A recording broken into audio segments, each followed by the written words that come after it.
अस्सलाम वालेकुम student. Class 10 chapter 4 हमने स्टार्ट किया हुआ है और लास्ट लेक्चर वीडियो में हमने डिस्कस किया था शॉर्ट रिस्पॉन्स क्वेश्चन यानी कि शॉर्ट क्वेश्चन वगैरह। और आज की जो वीडियो है लेक्चर है उसमें हम क्वेश्चन नंबर 3 जो कि है एक्सटेंड रिस्पॉन्स क्वेश्चन यानी लॉन्ग क्वेश्चन आंसर हैं उनको देखेंगे।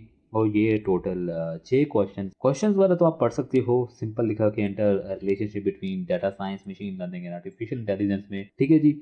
आपने रिलेशनशिप बताया, उसमें identify any 3 types of data visualization give their application as well.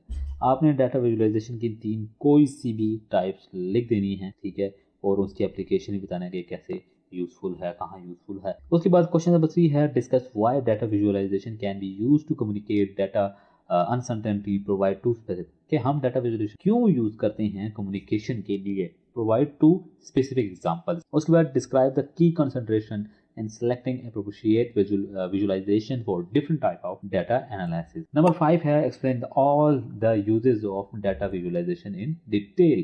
आपने सारे स्टेप्स लिखने हैं जो भी है।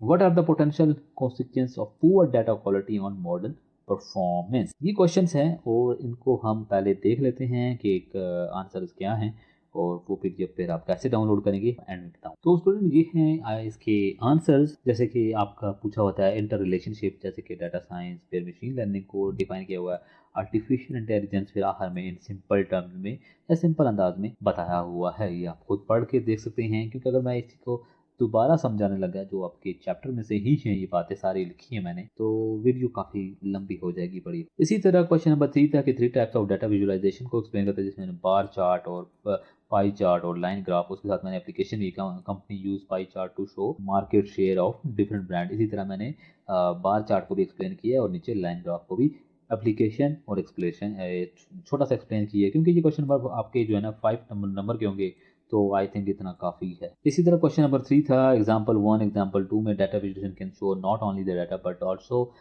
How certain uncertain the data is, ठीक है, they help people understand the limits of possible error in the information. ये आपका क्वेश्चन था कि आपको डाटा कैसे यूज करते हैं कम्युनिकेशन वगैरह में, आपने कोई स्पेसिफिक एग्जांपल वगैरह देनी थी। इसी तरह क्वेश्चन नंबर 4 है की concentration in selecting appropriate visualization for different types of data analysis. इसका ये आंसर आप पढ़ सकते हैं, ठीक है। और ये बहुत ही सिंपल मैंने वर्डिंग यूज़ की है, मैंने कोशिश की है कि आसान अल्फाज हों कि आपको कोई किसी वर्ड का मीनिंग ना ढूंढना। इसी तरह कहता है explain the use of data visualization in details, ठीक है जी। उसमें मैंने सारा बताया है, पहला होता क्या है इजी टू अंडरस्टैंड होता है, फाइंड पैटर्न्स एंड ट्रेंड्स होता है कि आप डाटा जब विजुअलाइज करते हो क्यों इंपॉर्टेंट है, वो यूजेस क्या है। इसी तरह लिखा हुआ spots mistakes, compare data, better decision making, sharing information, ये सारी यूजेस हैं डाटा विजुअलाइजेशन के जो आपको पूछा हुआ था। इसी तरह why are the potential consequence of poor data quality on for model performance, और क्या क्या होता है कि अगर पुअर डाटा क्वालिटी होगा तो मॉडल पे क्या परफॉर्मेंस पे वो असर करेगा।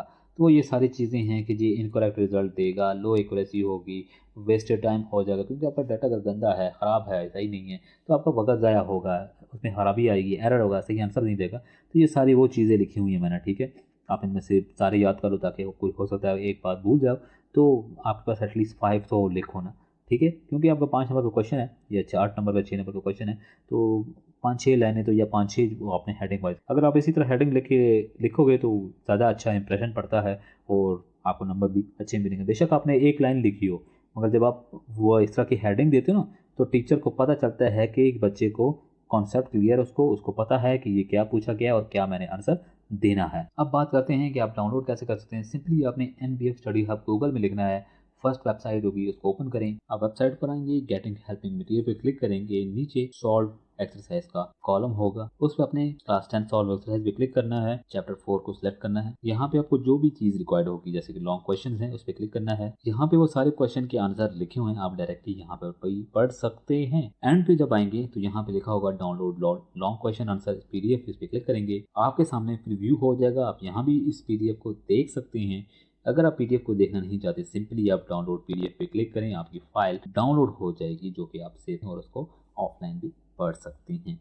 इसमें कोई भी कंफ्यूजन हो, कहीं भी गलती आपको नजर आए तो कमेंट्स में बता सकते हो। बाकी आपका वक्त देने के लिए बहुत शुक्रिया।